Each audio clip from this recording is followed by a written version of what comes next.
1914. januárjában mutatták be a francia Pathé filmgyártó cég és a Janovics Jenő által igazgatott Kolozsvári Színtársulat közös produkcióját, a Sárga Csikót. A film fogadtatása minden várakozást felülmúlt. A magyar filmtörténet első kasszasikere több hónapon keresztül szerepelt a mozik műsorán. A franciák 137 kópiát készítettek a filmből, így nem csak a magyar mozikban, hanem a világ számos országában, még Japánban is vetítették az Erdélyben forgatott alföldi drámát. Janovics a film sikerén felelkesedve úgy döntött, hogy saját stúdiót alapít. Az elkövetkező 5 évben a művelt igazgató irányítása alatt a szamosparti filmgyár több mint 60 nagyjátékfilmet készített a legismertebb magyar színészek és a legjobb rendezők, operatőrök közreműködésével. Az első világháború után azonban a néma filmkorszak egyik legtermékenyebb magyar filmes műhelyének be kellett zárni a kapuit, az azt követő évtizedekben pedig különböző úton módon majdnem az összes film megsemmisült. Az 1960-as években mindössze 2 kolozsvári film fennmaradt kópiája volt ismert, ekkor úgy tűnt, hogy a többi néma filmről csak kortárs kritikák és jelenetfotók alapján alkothatunk képet. Ám az ezredforduló után egymástól függetlenül további 2 kolozsvári film került elő. Lehet azonban, hogy nem ezek az egyetlen Kolozsváron készült produkciók, amelyek átvészelték az elmúlt évszázadot.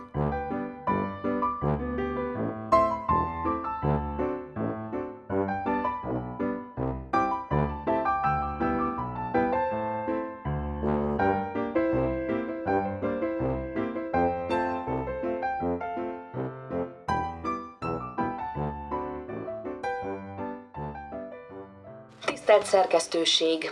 Mi kolozsváriak is tudomással bírunk arról, hogy Budapesten az ottani mozgófénykép vállalatoknak sehol és semmikor sem szabad a színház elnevezést használniuk. Ugyanekkor csodálkozva látjuk, hogy Kolozsvárt senkinek sem jut eszébe az ellen kikelni, hogy a Mátyás király terén egy mozi színház névvel hivalkodjék.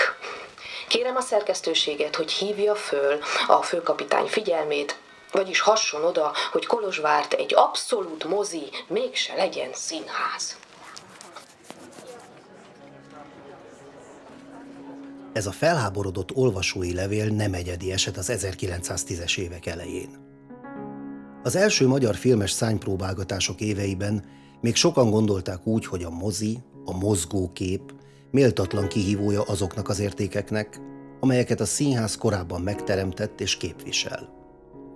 Éppen ezért tűnhetett merész döntésnek, hogy Janovics Jenő, az egyik legismertebb színházi társulat igazgatója, 1913-ban mozit hozott létre a Nyári Színkör épületében, majd annak udvarán egy filmstúdiót létesített.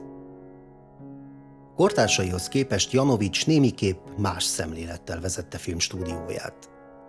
Kerülte az akkor népszerű olcsó és hatásvadász elemeket. Az elkészült kolozsvári filmek több mint 2/3 irodalmi művek, főként színdarabok filmes adaptációja volt.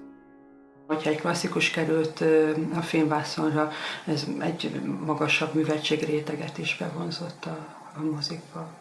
Mindenhol valamennyire a filmnek a presztízsét növelte. Az irodalmi művet ismerték, és akkor az embereket ez bevonzotta a moziba. Még azokat is, akik esetleg magát a mozit lenézték. Szinte pont ugyanezekben az években, a 10-es évek elején, közepén ismerjük az Autorenfilm kezdeményezés Németországban, ahol ismert német szerzőknek a műveit adaptálják filmre, a Prágai Diák is például egy ilyen film, de Franciaországban a Film d'Art nevű mozgalom már jóval korábban, jó pár évvel korábban ugyanezt az ötletet alkalmazva vitte be, vagy igyekezett bevinni a közönséget olyan filmekre, amelyeknek a történeteit ismert francia szerzők, regényírók vagy színpadi szerzők írták. A színdarabok filmrevitelének számos gyakorlati előnye is volt. Egy-egy sikerrel játszott színdarab filmes változatára szívesebben ültek be a nézők, főleg ha a film szereposztása azonos volt a színdarabéval. Ráadásul a kellékek, díszletek, kosztümök nagy része a társulat rendelkezésére állt. Ezek a filmek azonban mégsem váltak lefilmezett színházzá, legalábbis a tehetségesebb rendezők maximálisan kihasználták a rendelkezésükre álló filmes eszközöket.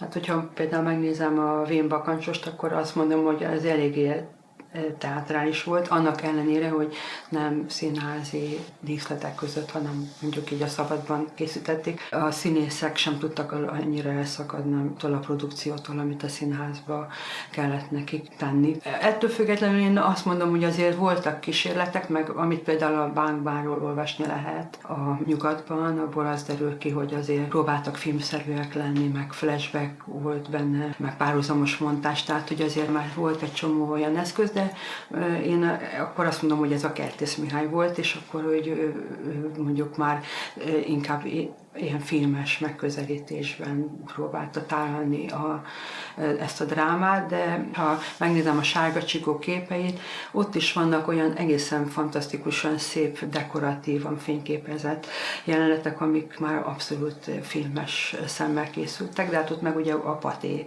Tehát, hogy igazából nagyon kevés olyan anyag maradt fönn, ami alapján erről véleményt lehetne mondani, ami már nem színdarabból készült, mint például az Utolsó éjszaka, az már például sokkal filmszerűbb. Tehát ott vannak olyan beállítások, amik egész modernek és fantasztikusak.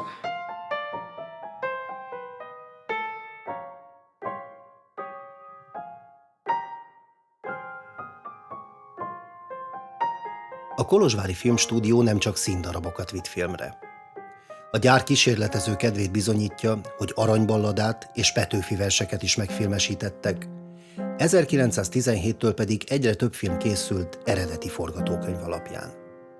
Ezeket szinte kizárólag a gyár fiatal dramaturgja, Gyalui Jenő jegyezte.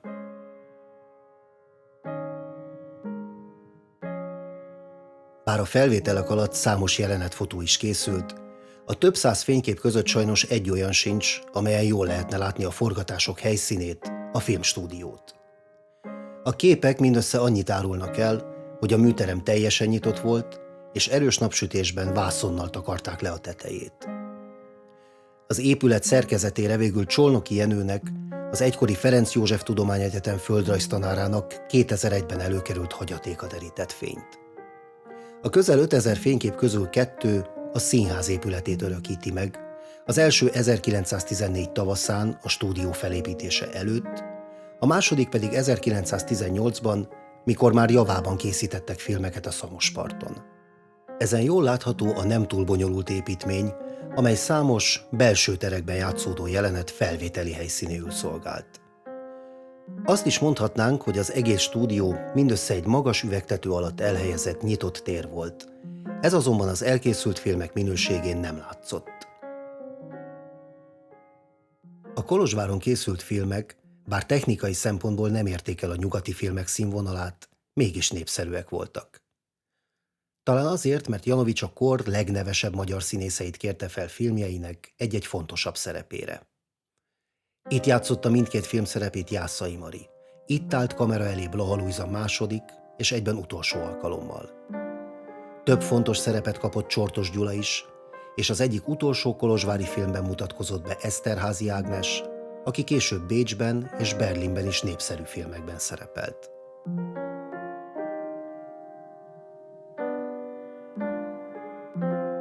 A stúdió 2 legfoglalkoztatottabb színésze azonban kétségen kívül Berki Lili és a később Hollywoodban is sikeres Várkonyi Mihály volt.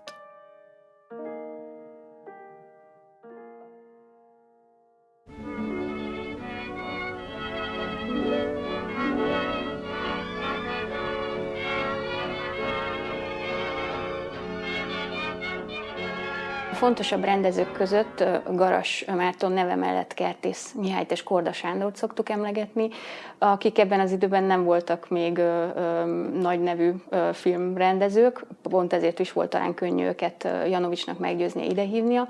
Azonban mindketten, tehát Korda és Kertész is már Európát megjárt, széles látókörű fiatal emberek voltak, akiknek a filmről is voltak már előzetes ismereteik, úgy gyakorlati, mint elméleti szempontból.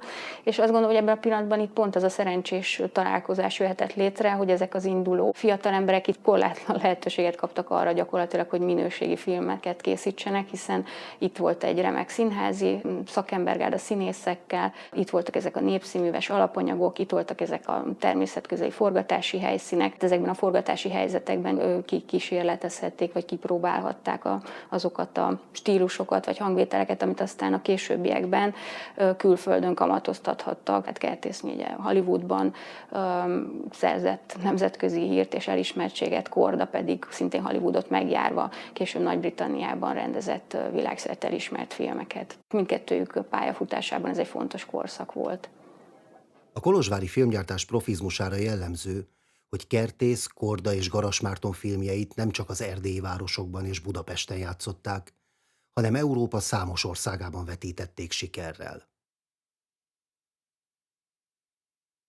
Angliában, még Párizsban is, Amsterdamban bemutattak filmeket, hazakerültek filmek, Németországból elég nagy számban, tehát a német nyelvterületen biztosan sok filmet forgalmaztak, Szerbiából kerültek haza, Prágából, tehát itt gyakorlatilag az osztrák-magyar monarchiában mindenhol forgalmazták ezeket a háború alatt készült filmeket.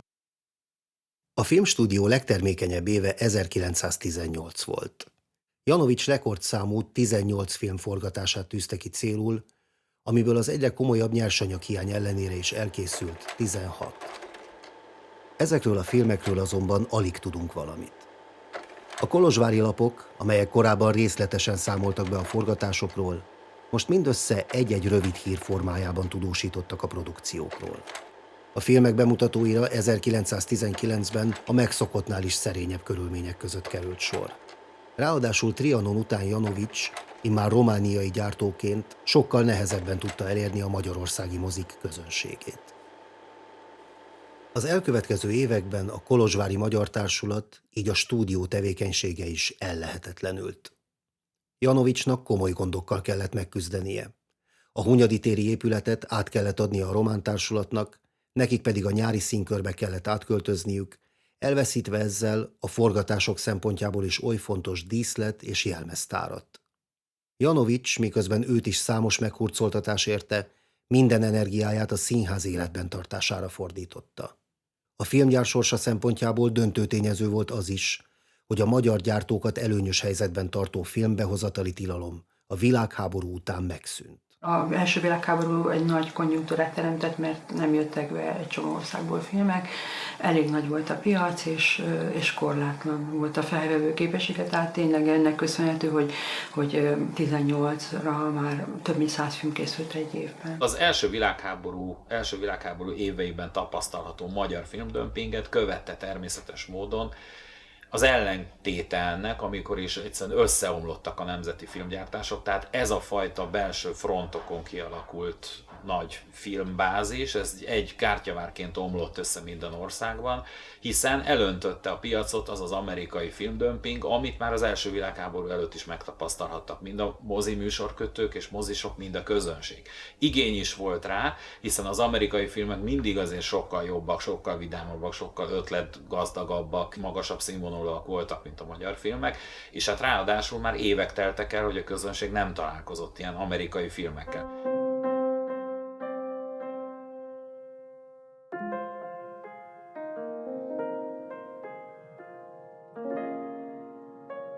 A közel 70 elkészült kolozsvári némafilm közül ma mindössze 4 tekinthető meg.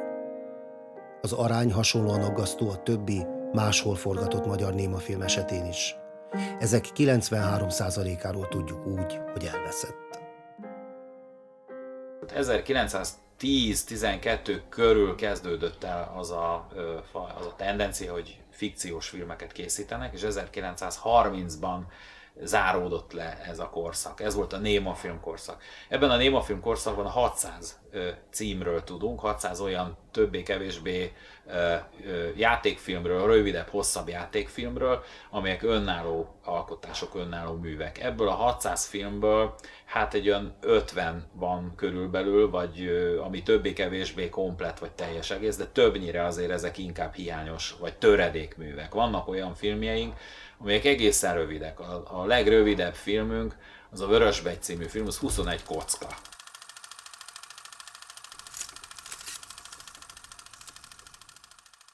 Azt gondolná az ember, hogy ez a 7%, ami ebből a 600 filmből megmaradt, ez egy ilyen rendkívüli drámai szám. Pedig ha körülnézünk a különböző más országoknak a nemzeti filmtermésén, akkor ugyanezzel a számmal találkozunk. Mondjuk lehetséges, hogy az osztrákoknál, a franciáknál, a németeknél, vagy az amerikaiaknál ez a szám ez magasabb. Ez nyilvánvaló, mert Amerikában egyrészt nem volt háború, másrészt pedig ott a filmgyárak azok olyan stabil alapokon álltak, hogy saját archívumokat hoztak létre. Az archívum gyűjteményében, mikor alakult, akkor mindössze 12 darab néma film volt, és az összes többi külföldről került haza, tehát Magyarországon valahogy nem tulajdonítottak ennek olyan nagy értéket, hogy megőrizték volna ezeket a filmeket, ami hát nagyon sajnálatos. A magyar filmtermésről elmondható az, hogy már a 30-as éveknek az elején nem volt meg ezeknek a nagy része. És miért nem volt meg? Azért nem volt meg, mert az archívum alapítás, az archív filmhez való viszony az embereknek annyira rossz volt, annyira nem is alakult ki, és semmit nem is éreztek feladatot annak tekintetében, hogy ezeket a filmeket meg kéne őrizni, hogy egész egyszerűen a hangos film lenyomta ezeket a filmeket, és amik megmaradtak, ezeket vagy elpusztították, vagy az enyészett élet. Nézd meg ez! Ez a baja, hogy a nitró az egy ilyen anyag, hogy így egész egyszerűen így összeragad. Látod?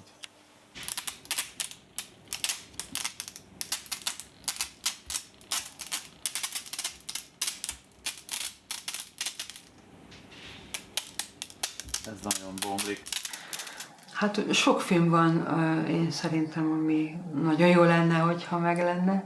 Elsősorban gondolok azoknak a világhírűvé vált rendezőknek és színészeknek a filmjeire, mint Korda, Kertész, Lugosi Béla, Vákonyi Mihály, tehát hogy az ő filmjei közül bármelyik előkerülne, nagyon jó lenne. Korda Sándor elég sokat dolgozott Kolozsváron, a Nagymama című filmjéből maradtak fent töredékek, de hát jó lenne, hogyha az egész meg lenne. Nagyon jó lenne, ha a Mesék az írógépről fennmaradt volna, mert az egy olyan film, amely még a hangos filmgyártásra is hatott, mert a Meseautónak a története az gyakorlatilag utánozza ezt a sztorit. Végül is a Korda volt az első, aki megcsinálta ezt. De hát sorolhatnék még nagyon sok filmet, Janovics Jenő rendezései közül nagyon kevés maradt fönn, az is nagyon nagy öröm lenne, hogyha előkerülne bármelyik. Arról sem szabad elfeledkezni, hogy ez egy olyan időszak volt, amikor még a műanyagot nem találták föl, ezért tulajdonképpen mindenből valamit próbáltak csinálni. Azokat a termékeket, amelyek műanyag igényesek voltak később a 60-as években, azokat mind filmmel pótolták. Filmből készült a fogkefe, filmből készültek a szatyrok, filmből készült a zakóknak a merevítő bélése, ami korábban lószőrből.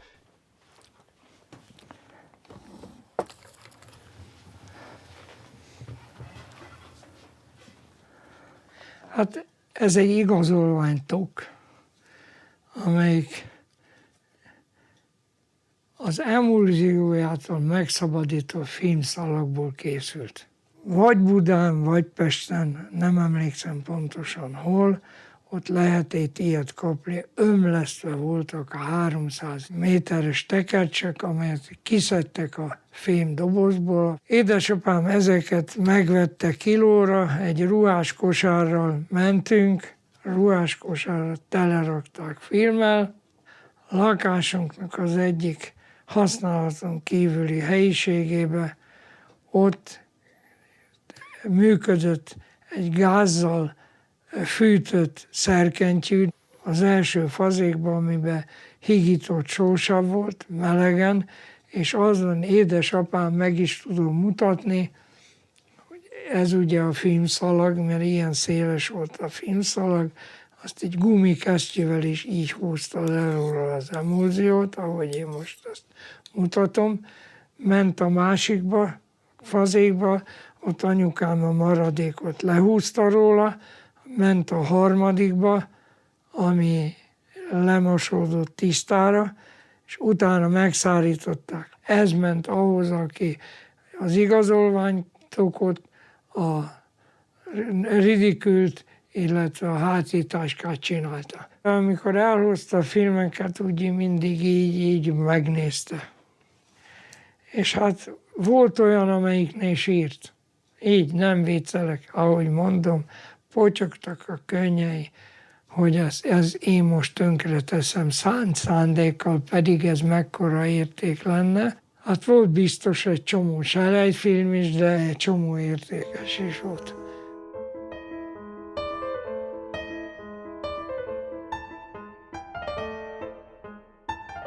Nagyon drága volt ennek az előállítása is, és nagyon drága volt a múzeum, amit rákentek. Ezért olyan cégek és olyan intézmények működtek Magyarországon, olyan vállalkozások, amelyek arra szakosodtak, hogy a régi lefutott filmkópiákat fölvásárolták fillérekért, és nem a rajtuk lévő információ volt az érték, tehát a jogi részeket sem tisztázták, hiszen csak mint matéria érdekelte őket. És miért érdekelte? Azért, hogy lemossák róla az információkat, vagyis az ezüst-bromid réteget, a zselatint és az emulziót, és sötétben egy újat vigyenek rá föl, hogy még egyszer felhasználható legyen. Nem is gondolnánk, de már akkoriban a videókorszak előtt 50 évvel már így működött a film is, mint a videó, hogy le lehetett törölni, és egy újat lehetett rá fölvenni. Azon kívül vissza lehetett nyerni az ezüst-bromid rétegű zselat, illetve emulzióból vissza lehetett nyerni az ezüstöt. Tehát a selejtfilmkereskedőknek az ipara az akkor virágzott, és rengetegen foglalkoztak selejtfilmkereskedéssel, és olyan módon jutottak pénzhez, hogy visszanyerték ezekből az elégetett filmekből az ezüstöt. Nem voltak sikeresek annyira ezek a filmgyártó cégek, mert tönkrementek, hogyha megmaradtak volna, akkor ezért feltételezem, hogy a filmjeiket nem selejtezik ki, hanem akkor esetleg létrehoznak ők maguk egy ilyen archívumot. De hát ugye mind tönkrement a 20-as évek közepén, és akkor meg gondolom, hogy nem nagyon foglalkoztak ezekkel a filmekkel. De mindig megpróbálták újra és újra minden évben vagy évtizedben egyszer fölhozni ezt a kérdést, hogy jöjjön létre egy nemzeti filmgyűjtemény, egy nemzeti filmmúzeum, vagy nemzeti filmarchívum, de hát erre bizony egészen az 50-es évek végéig kellett várni, hogy ez valóban testet öltsön, és akkor viszont már később volt ahhoz, hogy a teljes nemzeti filmgyűjteményt össze tudják szedni. A polgárosultság szintjétől is függ ez, mert ugyan ebből a korszakból például a cseh archívumban lényegesen több film felmaradt, ugyanis ott hamarabb létrejött az archívum, tehát ott hamarabb fontosnak tartották azt, hogy meg kell őrizni a filmeket, már a 30-as években megszületett ott az archívum. Janovics Jenő mindvégig tisztában volt Kolozsváron készült filmjeinek értékével. Az 1920-as évek elejétől a negatív és pozitív kópiákat a filmgyár operatőre Fekete László Fotofilm nevű stúdiójának pincéjében tárolta. A színházigazgató pedáns feljegyzéseiből kiderül, hogy 1926-ban még 18 film negatív és 14 film pozitív kópiáját őrizték itt. 9 évvel később, 1935-ben Janovics egy a Pásztortűznek írt cikkében már múlt időben beszél a Kertész Mihály által rendezett Bánk-Bánról, a magyar filmtörténet első megfilmesített történelmi drámájáról, noha alig 20 év telt el a bemutató óta. Hová tűnt a Bánk-film? Nem tudom. Kérdésemre azt a feleletet kaptam, hogy a kommun idején a népbiztosság rendeletére a régi negatív filmeket és kópiákat közös helyre kellett szállítani. Ott kezelték, válogatták, összegabajították, elpusztították. 1937-ben már csak 10 épp kópia és 13 hiányos, megrongált példány szerepel Janovics listáján. A filmek sebezhetőségének tudatában Janovics 1939-ben felveszi a kapcsolatot a budapesti Magyar Filmirodával. A 27-28 év előtt készült némafilmek közül jó egy néhány itt van még a birtokomban. Arra gondoltam, hogy egy ciklus lehetne belőlük csinálni. Egyenként 150-250 méteres pótképeket a magyar film születése címen. Muzeális szempontból is rendkívül érdekes anyag lenne ez. Ha a gondolat érdekli önöket, akkor az első dolog lenne a filmek felszállításáról gondoskodni, ami nem ütközne leküzdhetetlen akadályokba. A levelére kapott válasz ugyan nem maradt fenn, de Janovics hagyatékában egyetlen dokumentum sem utal arra, hogy filmkópiákat szállított volna a filmirodának. Azonban, ha el is juttatta volna a filmeket, nem biztos, hogy azok épségben vészelték volna át a II. Világháborút.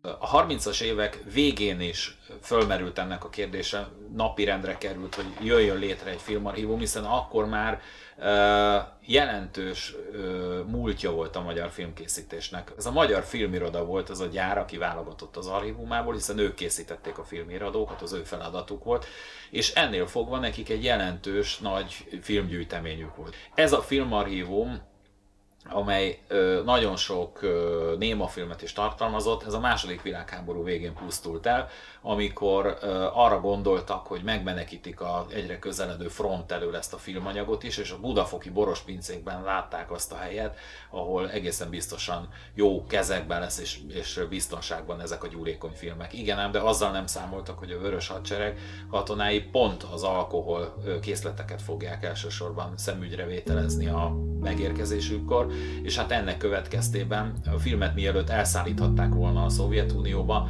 egy tűzeset következtében fölrobbant és elégett az összes magyar filmkincs.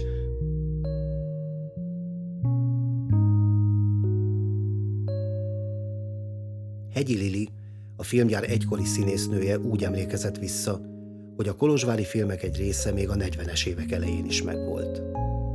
A Diri 1942-ben egy igen kellemes meglepetést szerzett az egykori film szereplőinek, akik akkor jelen voltak a Select moziban. Az összes kolozsvári filmből vetített egy-két részletet, és azokat nagyon szellemes magyarázatokkal kísérte. Akkoriban a Fekete Laci műtermében még mindig épségben megvoltak ezek a filmek. Újra láttuk magunkat fiatalon a Sárga Csikóban, a Toloncban, a Mágnás Miskában, a Gyurkovics lányokban, és még sok-sok más filmben. Valószínű, hogy ezt követően a 40-es években következett be az a katasztrófa, amely a kolozsvári filmgyártás addig megmaradt emlékeit is tönkretette. Fekete Mihály, az egykori stúdió egyik rendezője és színésze szerint azokat a negatívokat, amelyeket a fotófilm műtermének pincéjében helyeztek el, egy hatalmas esőzés következtében a helyiségbe betóduló nagy mennyiségű víz megsemmisítette. Kolozsváron azonban több olyan történet is kering, amely szerint még az 50-es, 60-as években is fennmaradt néhány töredék az egykori némafilmekből. Fekete László operatőrt unokaöccse Szabó Dénes váltotta a fotófilm élén, aki a 80-as évek elejéig vezette az akkor már kizárólag fényképészettel foglalkozó stúdiót. A kolozsvári filmgyártás dokumentumainak legnagyobb része az ő hagyatékából került elő, és ha még maradt fenn kolozsvári némafilm, ő bizonyára tudhatott róla.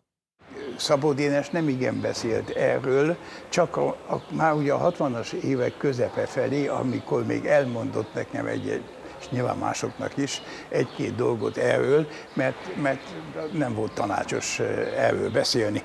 Rátörtek a szekuritások, a biztonsági szolgálat, mindent tudtak, és semmit. Bejöttek, a filmeket összeszedték, már ami itt volt, felrakták egy teherautóra, és elvitték a bőr- és cipőgyárba, az egykori Dermatába, amit akkor már Herbák János műveknek, cipőgyárnak neveztek. Na most annyit mondott, hogy beolvasztották olyan formában, hogy valamilyen savas, vagy nem tudom milyen lugos hordóba betették, ahol bőröket cserzették, vagy valamilyen vegyi folyamathoz kellett a celluloid.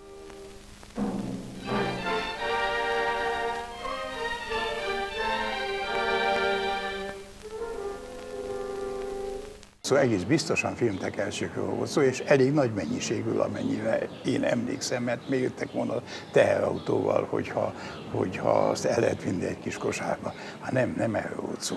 Hogy mennyi volt, azt nem tudom. Nem tudhatom.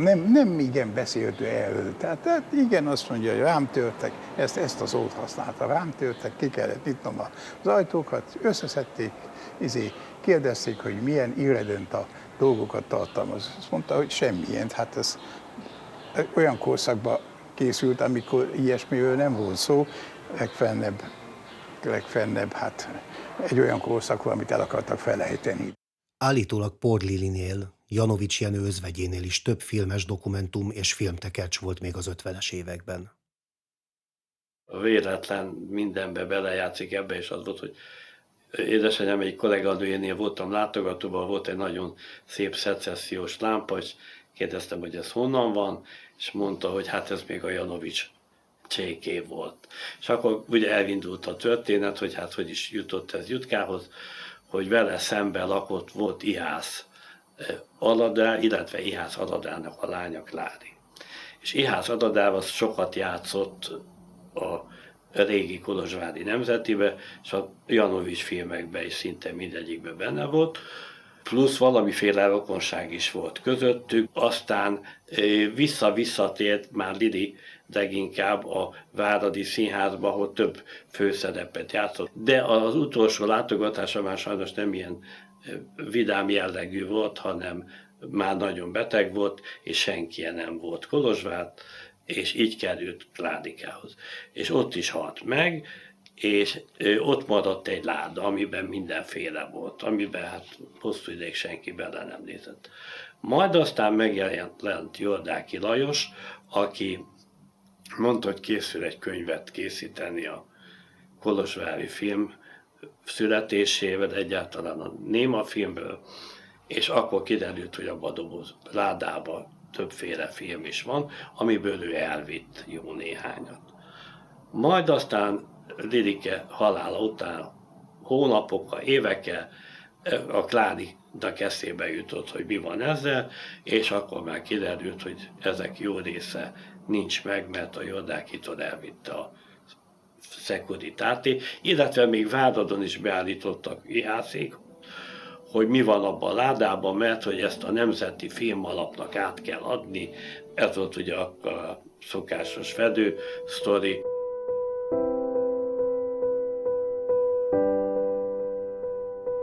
A több mint 60 legyártott kolozsvári némafilm közül mára mindössze 4-ből maradt fenn teljesnek tekinthető kópia. A 137 példányban forgalmazott Sárga Csikóból mindössze egy 5 perces töredék tekinthető meg. Van-e egyáltalán esélye annak, hogy újabb kolozsvári némafilm kerüljön elő? Ha igen, akkor honnan? Magángyűjteményből? Vagy valamelyik szomszédos ország filmarchívumának azonosítatlan tekercsei közül? Lehet, hogy a román titkosszolgálat mégsem a cipőgyárba vitte el a tekercseket, hanem egy raktárban porosodnak, és senki nem tudja, milyen filmek azok, honnan kerültek oda. Legfeljebb filmarchívumokból kerülhetnek elő, mert ha már egy nem filmarchívumi közegben van egy ilyen nagyon régi film, akkor feltehetőleg, ha még előkerül is, nagyon rossz állapotban lesz, mert nem megfelelő körülmények között volt tárolva. De hogy mennyi az esély, hát ezt nem nagyon lehet megmondani. Azokból a filmarchívumokból kerülhetnek elő inkább anyagok, amelyeknek a feldolgozottsági szintje még nem annyira jó.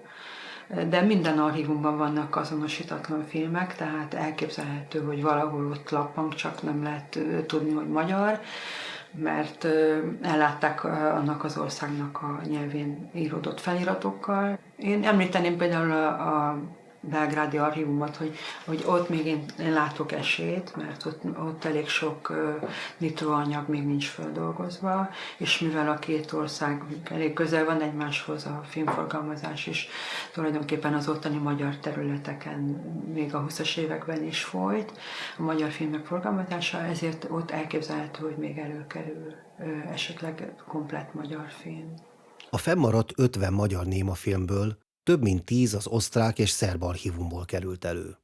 Talán azok a kutatók, akik ezeket a tekercseket beazonosították, meg tudják mondani, mennyi az esélye, hogy újabb magyar némafilmekre bukkanjanak archívumok gyűjteményében. A magyar kultúrtörténetben vagy filmtörténetben ez a fajta filmtípus, meg filmkorszak, hogy magyar némafilmek, vagy 45 előtti magyar játékfilmek, hangos filmek, ez nem kapta meg azt a tiszteletet és megbecsülést, amit aztán a későbbiek során. Egy lenézett, ilyen csökött műfaj volt ez nagyon sokáig a némafilm, ugye egy ilyen hang nélküli, kezdetleges, kicsit inkább megmosolyogni való művészet. Következésképpen nem követtek el semmit annak érdekében, hogy felkutassák a még lappangó magyar értékeket külföldön. Jól lehet, ez még igazániból mind a mai napig nem történt meg, hogy szisztematikusan végigjárjuk a filmarchívumokat.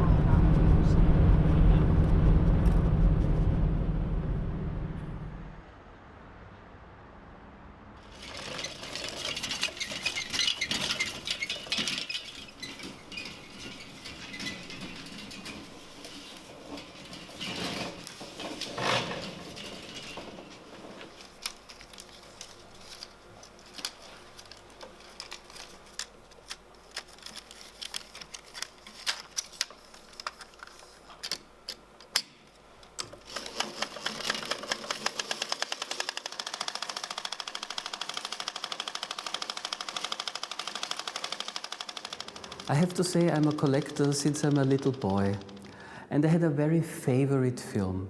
It was a Phoenix film, and this Phoenix film had German intertitles, and I didn't know where this film was coming from. It was just a little fragment, but I loved it very much. It had such a wonderful visual quality, and it had a scene with some curtains that it was so much a delicacy. I liked this film. I screened it many times with an old projector. And when I came to Hungarian archive, I had forgotten these films in a certain way. It was in our archive. I donated it to the archive.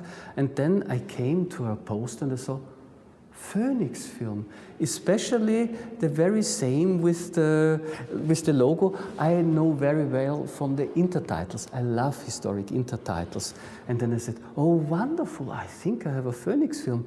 And Márton Kuruc from the Hungarian archive told me, yes, this was the company where Kertész made most of his films. And in this moment, I thought, Kertész, I know Kertész Austrian films, and they are really extremely visual, delicate films. Kertész was a master of hiding and showing. He was really, in his erotic qualities and so on, he's a real outstanding master. And I thought, my God, I love this film so much, and it has these very special qualities I know from Austrian Kertész films. May there be a connection? And I told the colleagues from the Hungarian archive, and they really could identify the film, which was for decades somewhere of no importance. Archives always are bigger than their collecting focus. They're receiving sources, and they have the sources of main importance. This is their national heritage. On the other hand, they're receiving materials which they can't identify. They are there in the archive.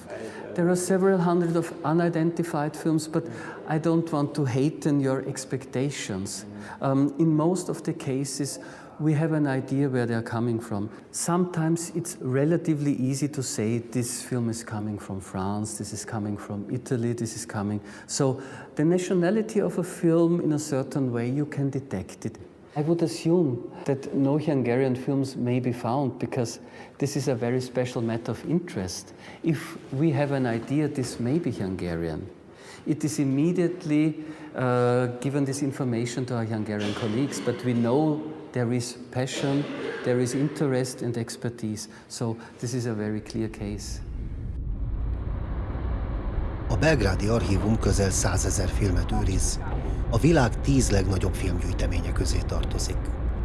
Viszonylag jelentős a feldolgozatlan tekercsek száma is, úgyhogy innen még nagy eséllyel kerülhetnek elő magyar némafilmek. This is one of nitrate depots. Here is no light and no electricity because nitrate is nitrate.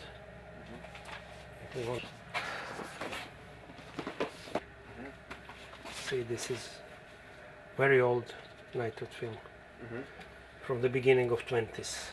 The films that are not identified are also kept here in these. Yes, deposits. there are films, unknown films. How many about? Can you say a number or something? Maybe 10% of nitrates. And how many nitrates do you have? More than 15,000-16,000 boxes. In the last more than 10 years, maybe 15 years, I found that 4 films. The first was, I think, Judas' Son from Odo Nuher. It was from 1920. The second was Oliver Twist by Marton Garas from 1919. Then also I found Palutka i Fiuk by Bela Balog. And the last was Egi Fiunak Afele by Geza von Bolvary. And what clues did you have that they are Hungarian films, or how did you? I will say to you, when I saw it's the best example is Oliver Twist. In the first view, it was maybe, for me, it was film from Germany, from England, from France. Anything inside wasn't Budapest for me. But I have a photographic memory, and I remember that I saw one of the main actors. It was Jene Torj, I think, in some other films. I think that I saw him in Messe Auto. It's a very famous comedy by Bela Gal, and I take then Messe Auto and I say, this is Jene Torj, this is Hungary. Nem baj, hogy csak sofőr vagyok.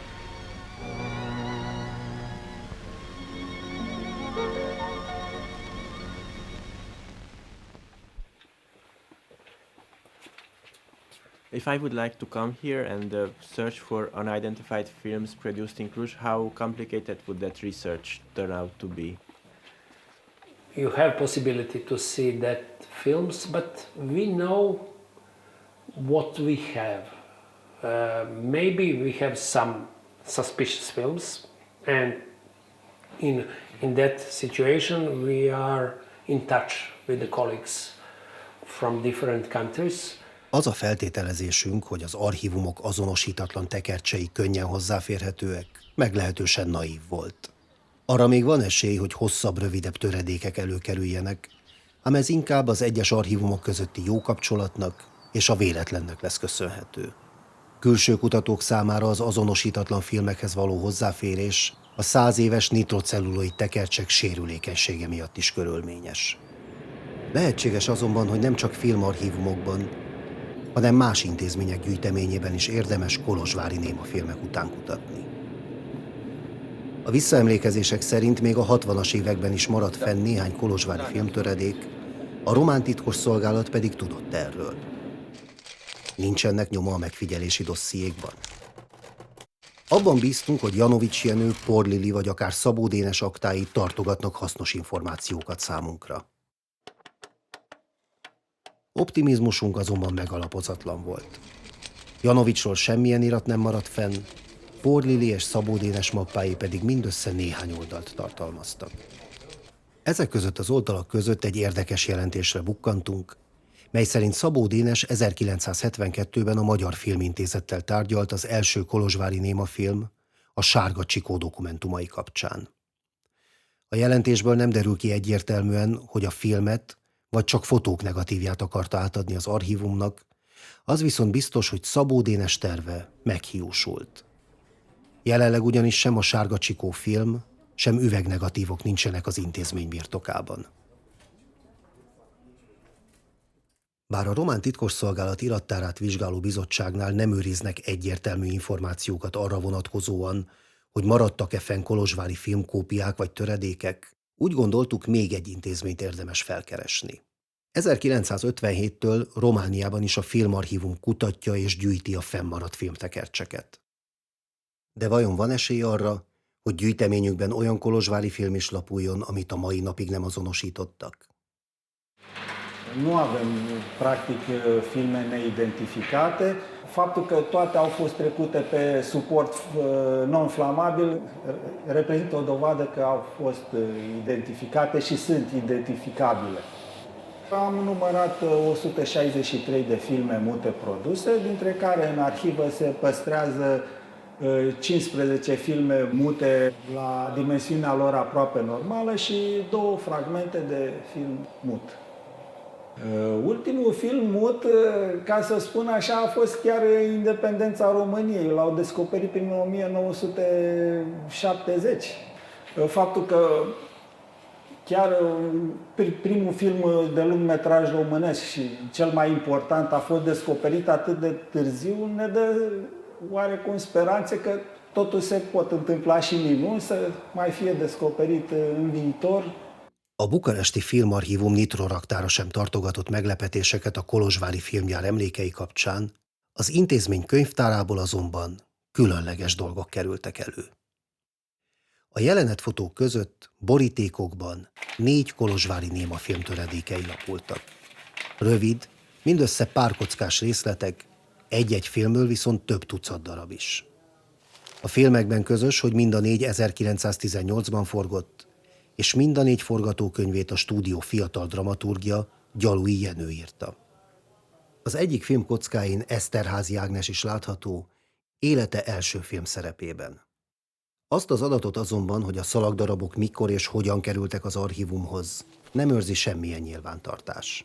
Arra sem kaptunk választ, hogy valaki miért vághatott ki 25-30 darab párkockás részletet egy filmből, és mi lehetett a tekercsek többi részének sorsa.